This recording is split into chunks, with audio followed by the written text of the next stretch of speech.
Astaghfirullah. Di bulan Muharram adalah bulan di mana Allah Subhanahu wa taala menyelamatkan Nabi Allah Musa dan orang-orang yang beriman dari kekejaman Fir'aun dan orang-orang yang bersamanya. Dan itu diisyaratkan dalam sebuah riwayat ketika Nabi SAW hijrah dari Mekah ke Madinah. Dilihatnya para sahabat melihat orang-orang Yahudi kala itu sedang berpuasa. Maka Nabi SAW mendengar informasi orang-orang Yahudi berpuasa di kota Madinah, ingin tahu puasa apa yang dilakukan orang Yahudi itu. Maka Nabi SAW bertanya kepada mereka, puasa apa yang kalian lakukan ini? Maka mereka mengatakan, kami berpuasa di tanggal 10 bulan Muharram, atau disebut dengan Ashura. Kemudian Nabi SAW menyebutkan atau bertanya soal sebab puasa mereka. Maka mereka menjawab, kenapa kami berpuasa di tanggal 10 Muharram? Karena kami bersyukur Nabi kami, maksudnya Musa alaihi salatu wassalam, diselamatkan di tanggal itu dari kekejaman Fir'aun dan orang-orangnya. Maka dalam riwayat ini menunjukkan bahwa di bulan Muharram ini ada peristiwa besar, penyelamatan Allah Subhanahu wa taala kepada Musa dan orang-orang yang beriman dari kekejaman Fir'aun. Yang kita tahu bahwa Fir'aun ini selama dia hidup memperbudak Bani Israel, melakukan genosida, membunuh anak-anak kecil. Dan ini menunjukkan bahwa penyelamatan Nabi Musa dan Bani Israel adalah nikmat dari Allah Subhanahu wa taala, dan menenggelamkan Fir'aun si raja tiran ini adalah sebuah nikmat yang jauh lebih besar karena bisa meredam kerusakan. Maka dari sini tercatat sejarah penyelamatan Nabi Musa itu terjadi di bulan Muharram. Ini yang pertama. Kemudian yang kedua, di zaman Nabi SAW ada beberapa peristiwa, di antaranya Sariyatu Abi Salamah ibn Abdul Asad ila Tulaiha al-Asadi. Nabi SAW mengirim sebuah pasukan untuk menangkap Tulaiha al-Asadi, seorang nabi dari nabi-nabi palsu. Kita tahu bahwa di zaman Nabi SAW di periode Mekah memang tidak ada yang mengaku sebagai nabi karena risikonya berat. Nabi asli saja, Nabi Muhammad SAW, banyak sekali dimusuhi oleh orang-orang kafir Quraisy, sampai mendapatkan intimidasi, kekerasan, ancaman pembunuhan dan macam-macam, sampai terjadi pengusiran dari Mekah ke Madinah. Maka tidak ada yang berani mengaku menjadi nabi, apalagi nabi palsu, karena risikonya berat. Tapi setelah Nabi SAW hijrah ke Madinah, kemudian bertahun-tahun tinggal di Madinah, kemudian mengalami kemenangan di berbagai macam perang, sampai berakhir di puncak popularitas Nabi SAW, mendapatkan suksesi kepemimpinan, menguasai Mekah dan Madinah. Maka mendapatkan kemuliaan di mana-mana. Mulailah dilirik oleh orang-orang yang hasad dengan Nabi. Rupanya enak juga jadi nabi, dimuliakan dan diagungkan. Maka di akhir hayat Nabi SAW bermunculan nabi palsu. Di sana ada Musailamah al-Kadzdzab, di sana ada Al-Aswad al-Ansi, di sana ada Sajah bintul Harith, termasuk juga ada Tulaihah ibn al-Asadi. Ini nabi-nabi palsu yang muncul di akhir sebelum wafatnya Nabi SAW. Maka Nabi SAW memerintahkan untuk memberantas mereka. Walaupun kemudian saat hidup Nabi SAW, Rasul tidak menyaksikan pemberantasan mereka, tapi setelah wafatnya Nabi SAW dilanjutkan oleh Abu Bakar dan berhasil memberantas si nabi-nabi palsu itu, termasuk memerangi Musailamah Al-Kadzab yang paling besar karena didukung oleh penduduk Yamamah. Ini peristiwa yang kedua, pengiriman Sariyah pasukan khusus Abi Salamah ibn Abdul Asad kepada Tulaihah al-Asadi, si nabi palsu. Kemudian yang ketiga, pernikahan Nabi SAW dengan Safiyah bintu Huyai ibn Akhtab. Nabi SAW menikah dengan Safiyah bintu Huyai ibn Akhtab, satu-satunya istri Nabi keturunan Yahudi. Jadi Huyai ibn Akhtab ini salah satu turunan Yahudi, karena Huyai ibn Akhtab ini pembesar Yahudi. Saat kalah perang, kemudian Safiyah menjadi tawanan dan kabilahnya juga menjadi tawanan. Akhirnya dia menyerahkan diri, kemudian menikah dengan Rasul dengan mahar pembebasan seluruh kabilah, dan akhirnya kabilahnya semua masuk Islam. Jasa Safiyah ibn Huyai. Tapi ayahnya Huyai ibn Akhtab ini manusia yang paling memusuhi Nabi. Sampai satu hari ketika Nabi SAW baru sampai hijrahnya di Kuba, kemudian mendirikan Masjid Kuba, masjid pertama sebelum mendirikan Masjid Nabawi, Huyai ibn Akhtab ini bersama saudaranya namanya Yasir berangkat ingin menyelidiki dan mengintip, apa betul si Muhammad itu Nabi sesuai dengan prediksi kami bangsa Yahudi yang sudah menunggu ratusan tahun kemunculannya. Pagi-pagi buta Huyai ibn Akhtab, ayahanda Safiyah ini, bersama Yasir menyelidiki Nabi SAW pasca kedatangan di Kuba. Rupanya dari pagi sampai malam diselidiki ciri-cirinya, alamat-alamatnya, sampai akhirnya mendapatkan keyakinan bahwa Nabi Muhammad memang Nabi yang ditunggu-tunggu orang Yahudi selama ini. Akhirnya kemudian ketika Huyai ibn Akhtab pulang bersama Yasir, Yasir bertanya kepada Huyai, "Wahai Huyai, apakah dia seorang Nabi yang kita tunggu-tunggu selama ini? Ahuwa, apakah dia, Huyai mengatakan ya. Ciri-cirinya persis, 99% persis dengan yang diprediksi kita. Kata Yasir, kenapa kita tidak mengikutinya? Tapi Huyai ibn Akhtab mengatakan tidak. Kalau kita mengikutinya, maka derajat bangsa Yahudi menjadi rendah. Sebaiknya kita tidak mengikutinya dan kita tetap jadikan dia musuh selama nyawa ada di kandung badan. Bayangkan orang Yahudi sudah tahu kebenaran tapi mengingkarinya. Makanya kemudian dengan pengkhianatan Huyai ibn Akhtab akhirnya dieksekusi setelah melakukan perang Bani Quraidah. Dari sini menunjukkan bahwa ada peristiwa besar di bulan Muharram, justru Rasul akhirnya menikahi putrinya namanya Safiyah bintu Huyai ibn Akhtab, dan itu terjadi pernikahannya di bulan Muharram.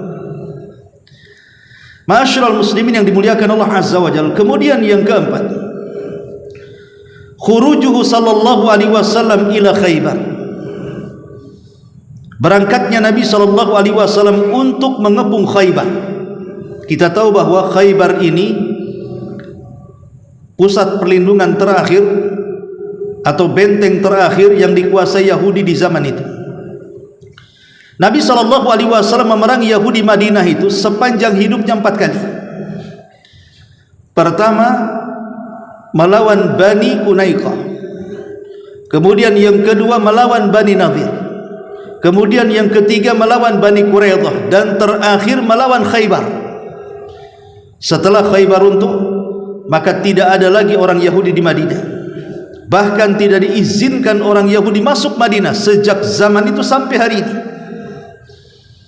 Lah peristiwa penyerangan Nabi SAW kepada Khaybar, walaupun sempat kesulitan karena kebiasaan orang Yahudi di zaman itu membuat benteng, dan untuk menghancurkan benteng di zaman itu susah karena tidak mungkin ditembus panah, tombak dan pedang. sehingga menunggu berbulan-bulan supaya runtuh bentengnya. Itu pun karena pertolongan Allah Subhanahu wa taala kepada Nabi sallallahu alaihi wasallam agar Ali bin Abi Thalib menjadi pemimpin untuk penyerangan. Berkali-kali Rasul mengirim pasukan tapi gagal. Tapi kemudian Allah Subhanahu wa taala mewahyukan kepada Rasul agar mencari orang yang memegang bendera, orang yang sangat mencintai Allah dan Rasulnya dan dicintai Allah dan Rasulnya. Maka Rasul mengumpulkan para sahabat dan mengatakan di hadapan pasukan, besok kita akan meruntuhkan benteng Khaybar, tapi syaratnya harus yang megang bendera orang yang mencintai Allah dan Rasulnya dan dicintai Allah dan Rasulnya. Kupastikan perang ini menang. Semua para sahabat menginginkan memegang bendera itu, sampai Umar bin Khattab yang tidak ingin kepemimpinan dalam perang, karena besar tanggung jawabnya pun ingin menjadi pemimpin dalam perang Khaybar. Kenapa? Karena Rasul sudah memprediksi akan terjadi kemenangan, dan dia dianggap mencintai Allah dan Rasulnya dan dicintai Allah dan Rasulnya, sehingga semua para sahabat ingin memegang bendera itu. Tapi Nabi SAW tiba-tiba mengatakan, Aina Ali? Di mana Ali? Kok saya tidak melihatnya? Maka sahabat mengatakan, Ali sedang sakit matanya, dia tidak sanggup melihat. Kata Rasul, datangkan Ali kemari. Akhirnya kemudian mereka pun mendatangkan Ali, maka Rasul meludahi dua mata Ali seketika sembuh. Dan itu mukjizat di mana ludah Rasul menjadi obat untuk penyembuh mata. Maka keesokan harinya Rasul menyerahkan bendera itu. Kemudian Rasul menasihati kepada Ali, ya Ali, sesampainya kau depan gerbang Yahudi, jangan kau serang, ajak dulu mereka ke dalam Islam. Kalau tidak mau, suruh bayar upeti. Kalau tidak mau, kau serbu mereka, hancurkan mereka. Maka Ali mengikuti nasihat Rasul. Tapi orang Yahudi dagil tidak mau masuk Islam, tidak mau juga bayar upeti. Akhirnya Khaybar runtuh di tangan Ali radhiyallahu anhu. Lah, peristiwa penyerangan Khaybar itu terjadi di bulan Muharram. Ma'asyiral muslimin yang dimuliakan Allah Azza wa Jalla. Kemudian yang keenam, yang keempat, yang kelima, wafatu Abi Quhafah At-Taimi. Yang kelima, wafatnya Abi Quhafah At-Taimi. Siapa Abi Quhafah? Ayahanda Abu Bakar Siddiq radhiyallahu anhu. Abu Bakar itu bukan nama asli, namanya Abdullah. Dan Abu Bakar tidak punya anak namanya Bakar, tapi begitulah kunyah disebut Abu Bakar As-Siddiq. Namanya Abdullah, putra daripada Abi Quhafah. Dan ayahanda Abu Bakar ini adalah dari keluarga Abu Bakar yang paling akhir masuk Islam. Karena kita tahu bahwa dari seluruh sahabat Nabi SAW sepanjang hayat Rasul masih hidup, tidak ada yang satu keluarga seluruhnya masuk Islam kecuali keluarga Abu Bakar. Kalau yang lain mungkin suaminya masuk Islam, istrinya tidak, istrinya masuk Islam, suaminya tidak, ayahnya masuk Islam, anaknya tidak, anaknya masuk Islam, ayahnya tidak. Tapi semua keluarga Abu Bakar itu semua masuk Islam. Dan itu keistimewaan Abu Bakar Siddiq radhiyallahu anhu. Walaupun ada yang dahuluan, ada yang belakangan, lah yang paling belakang dari keluarga Abu Bakar masuk Islam adalah ayahnya, Abi Quhafah. Itu terjadi setelah Fathu Mekah. Setelah terjadi Fathu Mekah, ayahanda Abu Bakar kan sudah buta, sudah tua, sudah berubat. Maka kemudian Rasul merintahkan Abu Bakar untuk menyemir rambutnya agar kelihatan muda. Tapi kata Rasul SAW, hindari warna hitam. Silahkan semir, terserah warna apa saja, tapi jangan warna hitam. Dari sini ulama fikih mengatakan haram hukumnya menyemir rambut itu dengan warna hitam. Boleh dengan warna yang lain, tapi jangan warna hitam. Maka akhirnya kemudian Abu Bakar pun menyemir rambut ayahnya dengan warna selain warna hitam. Kemudian menuntun karena dia buta menghadap Nabi SAW, hendak membaiat dan masuk Islam. Kemudian setelah berhadapan dengan Nabi SAW, Rasul memegang kedua tangannya Abu Quhafah, dan Abu Quhafah sangat senang. Kemudian dia melafalkan dua kalimat syahadat, tanda dia masuk Islam. Saat ayahnya masuk Islam, Abu Bakar menangis dan menatap wajah Nabi SAW, teringat dengan pamannya Nabi yang sangat dicintai Nabi SAW, Abu Talib, mati dalam keadaan kafir. Kata Abu Bakar dalam hatinya, kalau seandainya Abu Talib itu masuk Islam, yang merupakan ayah angkat Rasul, tentu dia akan bahagia sebahagia aku hari ini melihat ayahku masuk Islam. Kemudian dia mengatakan, seandainya tangan yang menjabat tangan hari ini bukan ayah, tapi Abu Talib paman Nabi SAW, tentu kebahagiaanku lebih besar dibandingkan keislaman ayah. Kenapa Abu Bakar sampai bicara seperti itu? Karena dia ingin membagi kebahagiaan hari itu bersama Nabi SAW, sehingga dia mengucapkan kalimat itu. Lah peristiwa wafatnya Abi Quhafah ayahanda Nabi SAW itu terjadi di bulan Muharram tahun ke-14 Hijriah. Ini juga peristiwa yang terjadi di bulan Muharram yang kelima. Kemudian yang keenam, wafatnya Maria Al-Qibtiyah Ummi Ibrahim ibni Rasulullah SAW. Meninggalnya Maria Qibtiyah, salah satu budak Nabi SAW sekaligus ibu dari putra Nabi SAW Ibrahim. Kita tahu bahwa ketika Nabi SAW salah satu dakwahnya mengirim risalah surat-surat ke raja-raja untuk mengajak masuk Islam. Di antaranya Rasul mengirim surat kepada Najasyi, dan akhirnya Najasyi pun masuk Islam. Kerajaan Ethiopia, rajanya masuk Islam tapi rakyatnya Nasrani. Kemudian Nabi SAW mengirim ke Raja Persia Kisra, tapi suratnya malah dirobek, dan Rasul mendoakan buruk kepada Persia dan mengatakan, karena dia sudah merobek suratku, kudoakan semoga Allah merobek kerajaannya. Dan sejak itu Persia tidak akan bangkit sampai hari ini, bahkan sampai kiamat dibangkitkan. Kemudian Rasul mengirim ke Raja Kaisar, Raja Romawi. Raja Romawi tidak masuk Islam, tapi menghormati surat itu dan menyimpan baik-baik. Makanya Romawi akan senantiasa ada sampai hari ini, bahkan sampai kiamat. Dan yang terakhir Rasul mengirim surat kepada Muqawqis, Raja Mesir di zaman itu, yang beragama Nasrani. Memang Muqawqis tidak masuk Islam, tapi dia mengirim hadiah, satu dokter dan dua budak wanita. Yang pertama namanya Maria Al-Qibtiyah dan yang kedua Sirin, dikirim untuk dihadiahkan kepada Nabi SAW. Tapi dokter yang dihadiahi suruh pulang lagi.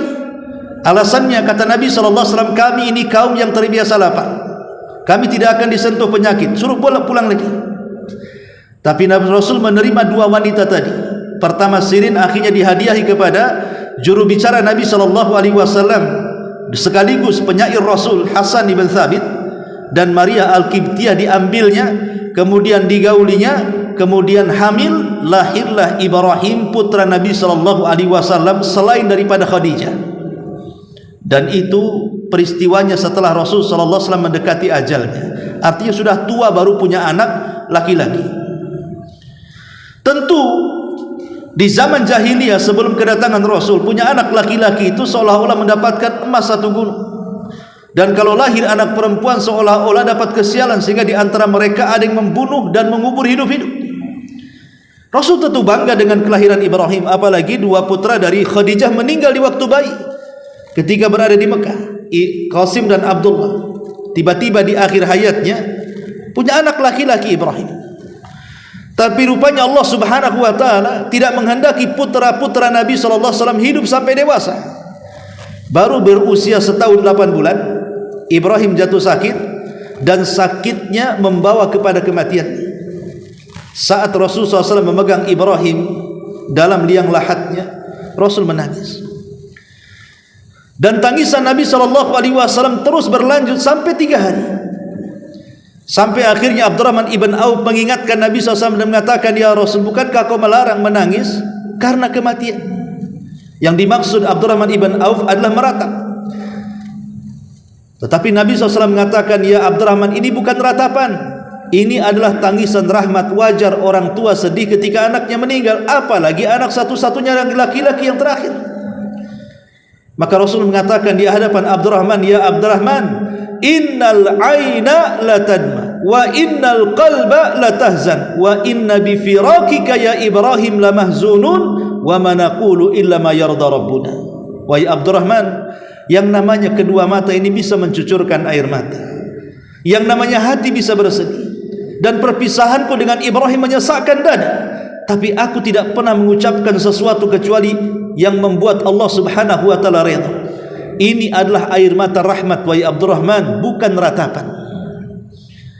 Artinya Rasul merasa tertekan dan sedih dengan kematian Ibrahim sampai menangis 3 hari. Wajar sekali lagi, karena yang namanya anak adalah si buah hati, penerus sejarah, penerus cerita, dan kebanggaan orang tua, penyejuk mata. Sehingga wajar kalau Nabi SAW sedih dengan kematiannya. Dan peristiwa wafatnya ibunda daripada Ibrahim, Maria Qibtiyah, itu terjadi di bulan Muharram, tepat di tahun 16 Hijriah. Ma'asyiral muslimin yang dimuliakan Allah Azza wa Jalla. Kemudian peristiwa yang ke-6, wafatnya Husain ibnu Ali radhiyallahu anhu. Nabi SAW dari semua anak-anaknya yang meneruskan keturunannya hanya dari Fatimah. Kita tahu Zainab memang punya anak, tetapi meninggal dunia yang laki-laki. Yang perempuan sempat jadi besar, namanya Umamah, tetapi tidak memiliki keturunan. Kemudian Ummu Kulsum juga sama, anaknya meninggal dunia. Kemudian Zainab, Ruqayyah juga sama, meninggal dunia. Kecuali Fatimah. Fatimah ini berhasil membesarkan putra-putranya dan putri-putrinya. Dari Fatimah lahir 4 orang. Pertama Hasan, kemudian Husain, kemudian Muhsin, kemudian Fatimah. Nah ini Ummu Kulsum, Ummu Kulsum, Hasan, Husain, Muhsin, dan Ummu Kulsum. Ini putra dan putri dari Fatimah radhiyallahu anha, bintu Rasulullah sallallahu alaihi wasallam. Tapi Muhsin kemudian meninggal, sehingga cucu Rasul laki-laki cuma Hasan dan Husain. Ada yang mengatakan Hasan meninggal karena diracun, ada yang mengatakan tidak diracun, dia meninggal ya sakit biasa, orang sakit kemudian meninggal. Tapi kisahnya Husain ini berbeda. Kita tahu bahwa kekuasaan Khulafaur Rasyidin itu dimulai daripada Abu Bakar 2 tahun. Kemudian Abu Bakar mangkat, diganti Umar. Kemudian Umar mangkat, diganti Utsman. Kemudian Utsman mangkat, diganti Ali. Kemudian Ali mangkat, diganti Hasan. Tapi sayang cuma 6 bulan. Kenapa 6 bulan? Hanya menggenapkan nubuah Nabi, karena Rasul mengatakan Khulafaur Rasyidin itu hanya 30 tahun saja. Lah 30 tahun itu dari kekuasaan Abu Bakar sampai kekuasaan Hasan, kemudian mencopot dirinya menjadi penguasa, genap menjadi 30 tahun, persis seperti sabda Nabi. Kenapa kemudian Hasan mengundurkan diri setelah 6 bulan berkuasa? Karena saat ayahnya berkuasa terjadi perang besar antar kaum muslimin, karena sebab terbunuhnya Utsman oleh orang-orang Sabaiyah. Makanya kemudian Muawiyah bin Abi Sufyan ketika itu, yang merupakan kerabat daripada Utsman bin Affan, tidak terima dengan terbunuhnya Utsman, meminta pertanggungjawaban Ali untuk menangkap para pembunuh. Tapi Ali tidak siap, karena di belakang para pembunuh ada kabilah besar. Kalau seandainya menangkap mereka sama dengan memicu perang besar di zaman itu. Maka Ali tidak setuju. Ketidaksetujuan Ali ini memicu peperangan antar saudara. Maka terjadilah perang besar antara kubu Muawiyah yang ada di Syam dengan kubu Ali yang ada di Madinah. Sampai ceritanya Ali itu hanya perang dengan perang. Jadi kalau kita membahas biografi siapa Ali bin Abi Thalib radhiyallahu anhu, itu isinya penuh dengan peperangan. Bahkan Ali juga terakhir dibunuh oleh seorang Khawarij namanya Abdurrahman ibn Mulzam. Ditusuk ketika sholat subuh. Ketika berangkat sholat subuh ditusuk, meninggal. Akhirnya Hasan ini, putra Ali radhiyallahu anhu ini, tidak mau ketika dia berkuasa dua kelompok ini berperang, sehingga akhirnya dia menyerahkan kekuasaan ayahnya kepada Muawiyah yang ada di Syam. Dari sini bergeser dari Khulafaur Rasyidin menjadi kerajaan. Sudah tidak ada lagi Khulafaur Rasyidin cuma 30 tahun saja. Setelah itu beralih kepada kerajaan. Dan raja pertama dalam Islam adalah Muawiyah bin Abi Sufyan. Berdirilah yang disebut dengan Daulah Umayyah. Nanti Daulah Umayyah ini roboh, kemudian naik Daulah Abbasiyah. Kemudian Daulah Abbasiyah ini roboh sampai yang terakhir kepada Turki Utsmani. Tapi sayang Perang Dunia Pertama menghancurkan kerajaan ini dan mempetak-petak Timur Tengah sampai hari ini. Tapi yang ingin saya jelaskan bahwa ketika Hasan ibn Ali radhiyallahu anhu menyerahkan kekuasaannya kepada Muawiyah, kemudian Muawiyah menjadi raja, kemudian Muawiyah meninggal dunia, diserahkan kepada putranya tahtanya namanya Yazid bin Muawiyah, lah banyak orang yang tidak setuju.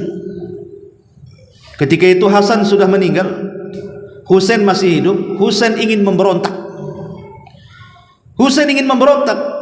Bagaimana Muawiyah menyerahkan kekuasaan kepada putranya, sementara orang yang paling baik di antara mereka masih ada, seperti Ibnu Umar, Anas bin Malik, dan banyak lagi para sahabat. Kenapa diserahkan kepada putranya? Ini politik namanya. Akhirnya kemudian Husain ini ingin memberontak.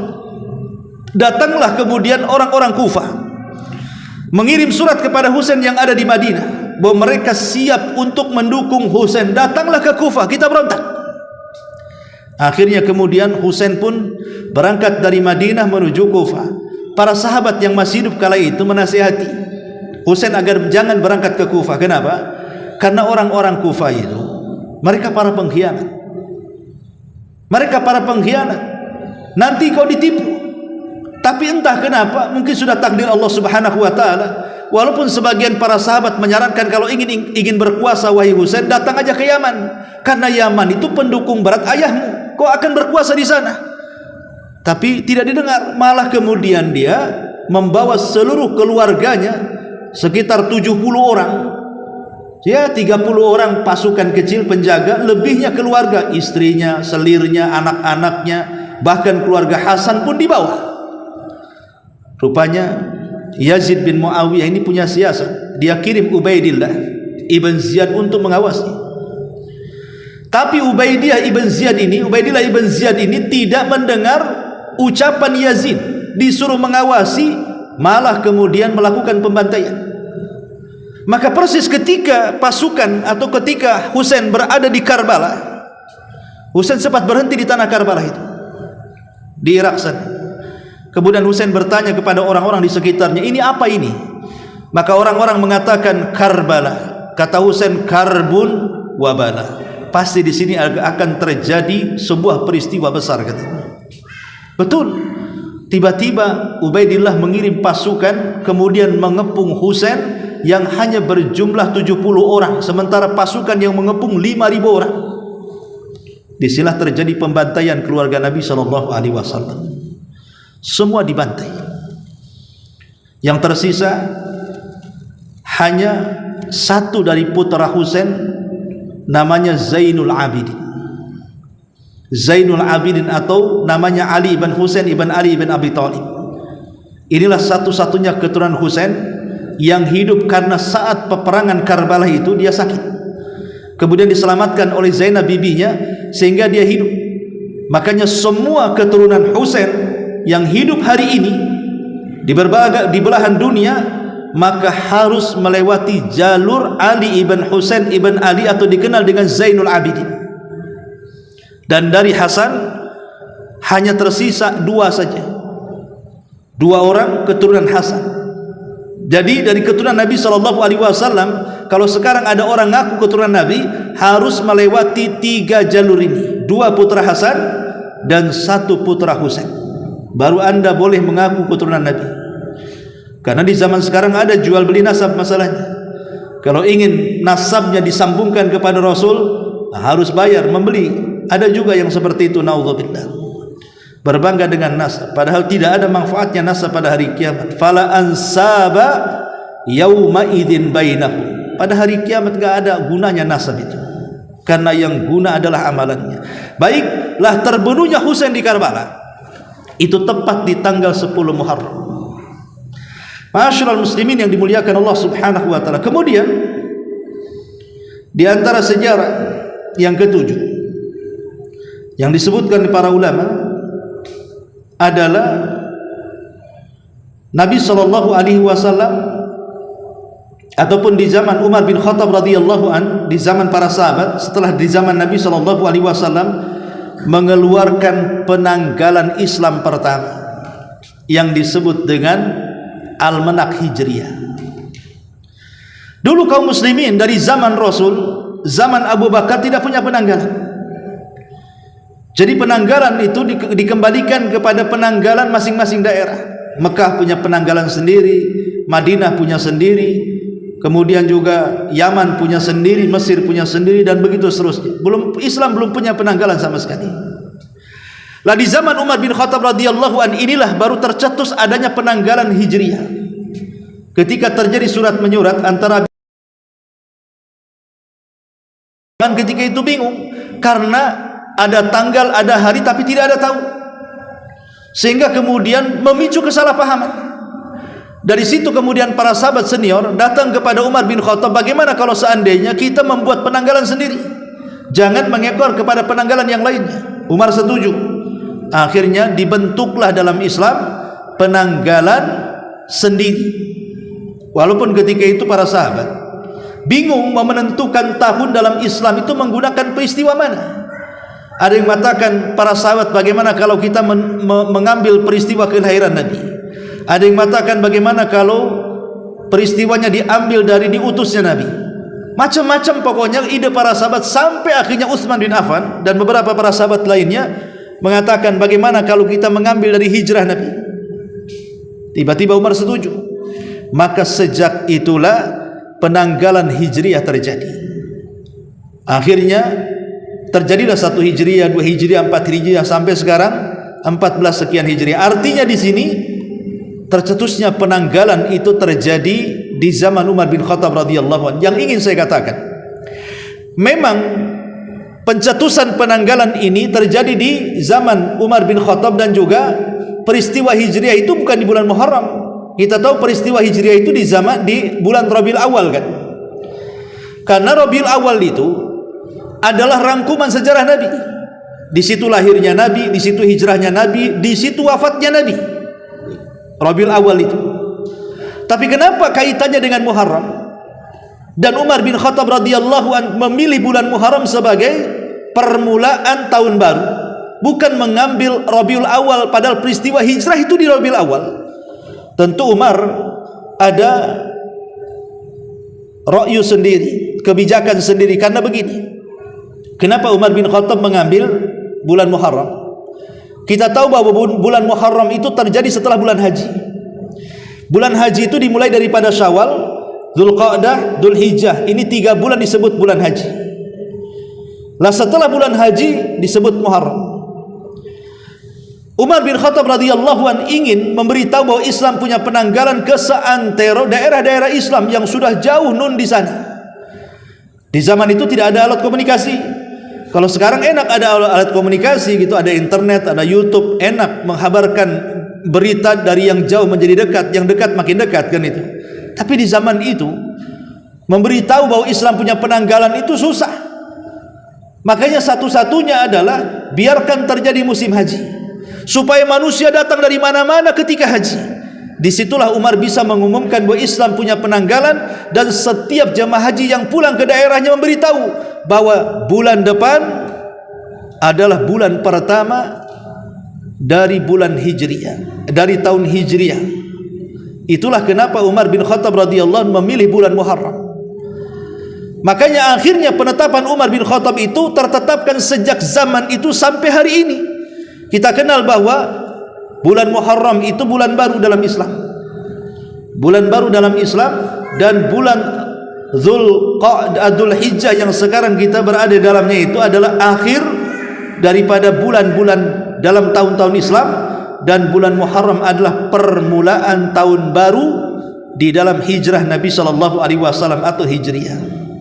Lah peristiwa pembuatan almanak dan penanggalan itu terjadi di bulan Muharram.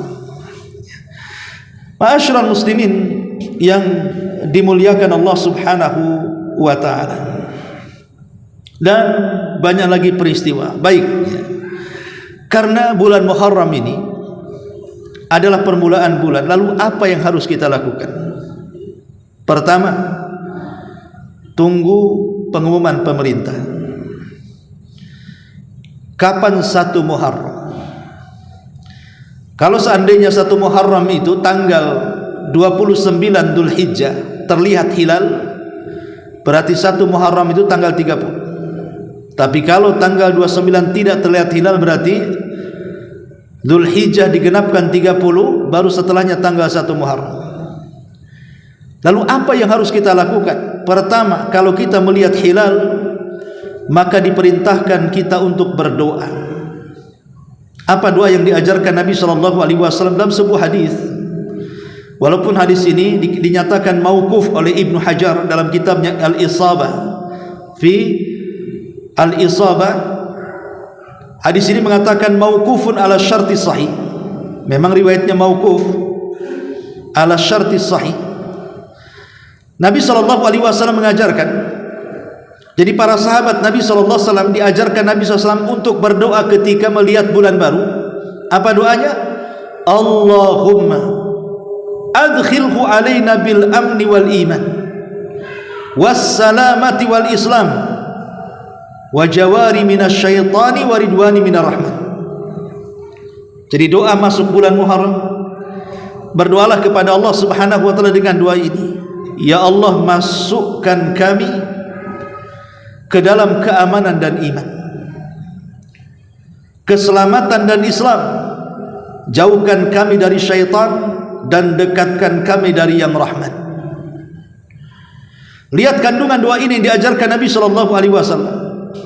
Walaupun kata Ibnu Hajar ini mauquf, artinya ini sampai kepada para sahabat, anggaplah seperti itu. Tetapi bagaimanapun kandungan doa ini sangat bagus sekali. Maka bacalah ketika kita melihat bulan masuknya tanggal 1 Muharram, ya Allah, berilah keamanan dan iman, ya Allah, berikan keselamatan dan Islam, ya Allah, jauhkan dari syaitan dan dekatkan ke yang rahman, kepada Allah Subhanahu wa taala, zat yang maha rahman. Perhatikan dua ini, kita meminta kepada Allah 6 perkara. Pertama, kita minta kepada Allah keamanan. Ingat, aman itu nikmat yang sangat besar. Lihat hari ini negara diguncang dengan perang, dan lihat negara-negara yang sedang perang, bagaimana kondisi mereka coba. Bagaimana Palestina yang sedang perang, jangankan cerita ibadah, cerita cari makan saja setengah mati mereka harus mencarinya.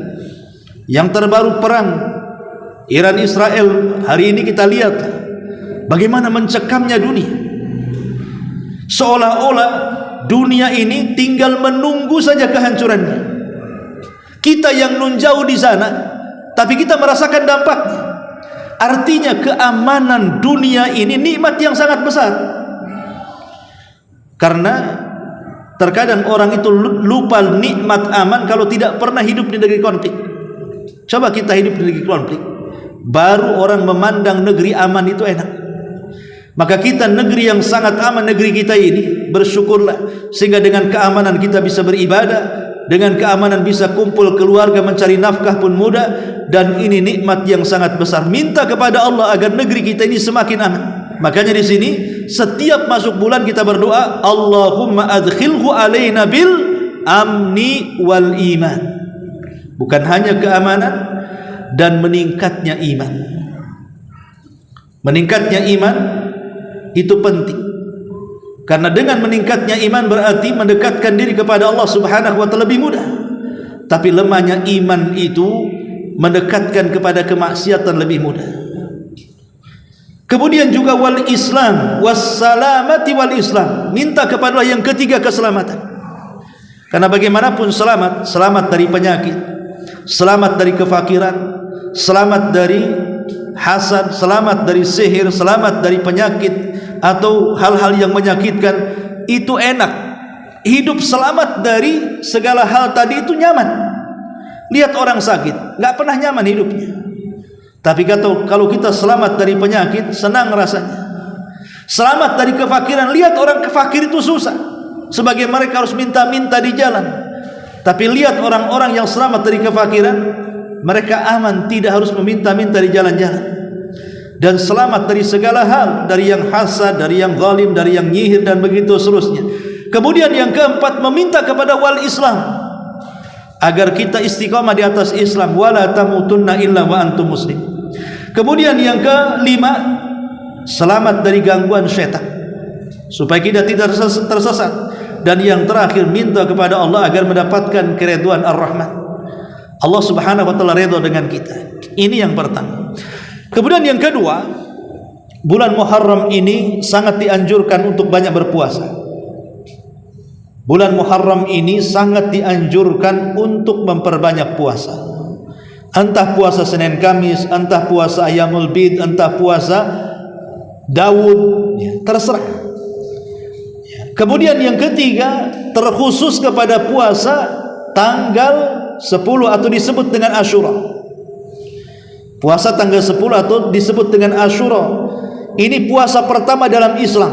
Dulu hukumnya wajib sebelum disyariatkan Ramadan.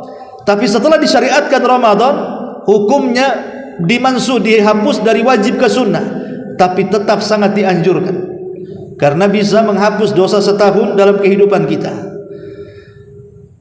Ada sebagian para ulama memerinci puasa bulan Muharram tanggal 10 itu bisa dilakukan dengan 3 macam cara. Pertama, puasa tanggal 10 saja. Yang kedua, puasa tanggal 9 dan 10. Yang ketiga, puasa tanggal 9, 10 dan 11. Tiga-tiganya bisa dilakukan. Alasannya, adapun tanggal 10 memang itu puasa yang disebut dengan Asyura. Adapun tanggal 9, karena sahabat sebelum wafatnya, 1 tahun sebelum wafatnya Rasul pernah bicara dengan Rasul. Rasul, orang Yahudi puasa tanggal 10, kami juga puasa tanggal 10. Kayaknya enggak enak kita ini kok sama puasa harinya. Maka Rasul mengatakan, kalau begitu, kalau saya masih hidup tahun depan, kita puasa tanggal 9 juga. Tapi qadar Allah, belum lagi Rasul berpuasa tanggal 9 tahun depannya, Rasul meninggal dunia di hari Senin tanggal 12 Rabiul Awal tahun 11 Hijriah. Sehingga Rasul tidak sempat melaksanakan wasiat puasa tanggal 9. Tapi ulama mengatakan, sekalipun Rasul belum melaksanakannya, tapi Rasul sudah ada keinginan untuk melaksanakannya, maka boleh kita melaksanakannya tanggal 9. Adapun boleh juga kita melakukannya 9, 10, 11, karena kata Nabi SAW, selisih puasa orang Yahudi, puasalah sebelum dan puasalah sesudahnya. Makanya diambil 9, 10 dan 11. Jadi ada 3 macam puasa. Kemudian yang keempat, karena bulan Muharram tahun baru, maka lakukan 5 perkara.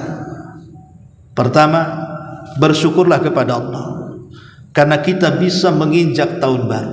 Betapa banyak saudara kita yang tidak sampai ke tahun baru mereka sudah meninggal. Bersyukur kita diberikan umur panjang, tapi gunakanlah umur ini sebaik-baiknya, karena Rasul mengatakan, sebaik-baik manusia adalah man tala umruhu wa hasuna amaluhu, yang panjang umurnya, baik amalannya. Yang kedua, muhasabah, introspeksi diri. Jangan sampai tahun ini lebih buruk dibandingkan tahun kemarin. Jadikan tahun ini jauh lebih baik dibandingkan tahun kemarin. Karena orang yang cerdas, kata Rasul, al-kayyisu man dana nafsah wa amila lima ba'dal maut. Orang cerdas itu adalah orang yang mampu mengoreksi dirinya dan beramal untuk kehidupan setelah kematiannya. Maka introspeksi dirilah, jangan sampai tahun ini lebih buruk daripada tahun kemarin. Yang ketiga, perbanyak amal saleh. Karena bagaimanapun, semakin bertambah tahun, semakin dekat kepulangan kita kepada Allah. Semakin dekat kepulangan kepada Allah, semakin dekat pertanggungjawaban kita di hadapan Allah. Semakin dekat pertanggungjawaban kita dengan Allah Subhanahu wa taala, harus semakin banyak bekal yang harus kita siapkan, dan tidak ada bekal terbaik kecuali takwa. Itulah amal saleh dan juga keimanan. Kemudian yang keempat, hindari perbuatan maksiat. Jangan kotori bulan Muharram dengan maksiat. Kenapa? Karena Muharram itu satu di antara 4 bulan hurum, di mana Allah mengatakan, fala tadlimu fihinna anfusakum, jangan berbuat zalim di bulan-bulan hurum, salah satunya bulan Muharram. Karena Qatadah Ibn Di'amah, seorang ahli tafsir, mengatakan, siapa yang berbuat jahat maksiat di bulan Muharram, Allah lipat-lipat gandakan tu dosanya. Jangan melakukan maksiat di bulan Muharram. Dan yang kelima, berdoalah untuk kebaikan di masa depan, terutama kebaikan agama, kebaikan dunia, kebaikan keluarga, dan kebaikan diri kita sendiri. Rasul mengajarkan satu doa, Allahumma aslih li dinil ladhi huwa ismatu amri, wa aslih li dunyaya allati fiha ma'ashi, wa aslih li akhirati allati ilaiha ma'adi. Ya Allah, perbaiki agamaku yang merupakan penjaga urusanku, perbaiki duniaku yang merupakan tempat kehidupanku, perbaikilah akhiratku yang menjadikan tempat kembaliku. Maka mintalah kepada Allah dengan doa sapu jagat, Rabbana atina fid dunya hasanah wa fil akhirati hasanah wa qina adzabannar. Inilah amalan-amalan secara singkat untuk menghadapi bulan Muharram. Wallahu a'lam bishawab. Mudah-mudahan ada manfaatnya. Subhanakallahumma bihamdika asyhadu an la ilaha illa anta astaghfiruka wa atubu ilaik. Allahu ta'ala alam. Assalamualaikum warahmatullahi wabarakatuh.